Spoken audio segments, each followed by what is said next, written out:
ज़कात के मसारिफ़ कौन से हैं? ज़कात के हकीकी मसारिफ़ क्या हैं? मोहम्मद रहीमुद्दीन, कुरान ने ज़कात के मसारिफ़ बयान किए हैं, फ़ुक़रा मसाकीन। तो फ़ुक़हा ने कुरान और सुन्नत को सामने रखकर आवाम की सहूलत के लिए एक निसाब बयान की है कि भाई 52.5 तोला चांदी, कैश रकम और गोल्ड और तिजारती माल, यानी कोई भी चीज़ जो बेचने के लिए ख़रीदी है, और ज़रूरत से ज़्यादा सामान। ज़रूरत से ज़्यादा सामान वो है जो पूरे साल इस्तेमाल में ना आता हो। ये 5 किस्म की चीज़ों में से कोई एक या 2 या 3 या 4 या पाँचों का मजमुआ अगर 52.5 तोला चांदी के बराबर है, यानी आपके पास अगर चांदी है, दोबारा बता देता हूँ, चांदी है आपके पास, या सोना है, या कैश रकम है, या तिजारती माल है। तिजारती माल का मतलब वो माल जो बेचने के लिए ख़रीदा है आपने या ज़रूरत से ज़्यादा सामान, यानी वो सामान जो पूरे साल इस्तेमाल ही नहीं होता। तो ऐसी कोई चीज़ या 4 या 5 चीज़ों का मजमुआ अगर आपके पास 52.5 तोला चांदी के बराबर है, जो पाकिस्तान में तकरीबन 50,000 उसकी मालियत मेरा ख्याल है बनती है आजकल, या उससे कमी बेशी होगी कुछ। तो किसी के पास इतनी मालियत का सामान हो और कर्ज़ा भी ना हो उसके ऊपर, तो ऐसे शख्स को आप ज़कात नहीं दे सकते। खूब समझ लें अच्छी तरीके से।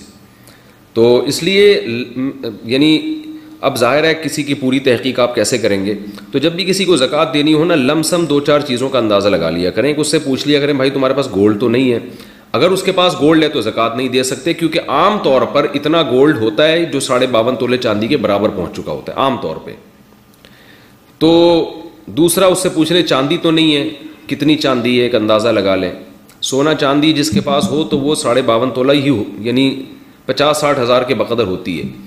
कैश अमाउंट पूछ लें, यार तुम्हारे अकाउंट में 40-50-60 हज़ार तो नहीं पड़े हुए कहीं, और तुम्हारा कोई बिज़नेस तो नहीं है, दुकान तो नहीं है बेचने के लिए तुमने सामान ख़रीदा हो, या तुम्हारे पास कोई ऐसी प्रॉपर्टी तो नहीं है जो इस्तेमाल ही में ना हो। जिस प्रॉपर्टी में आप रहते हैं उससे कोई फ़र्क नहीं पड़ता।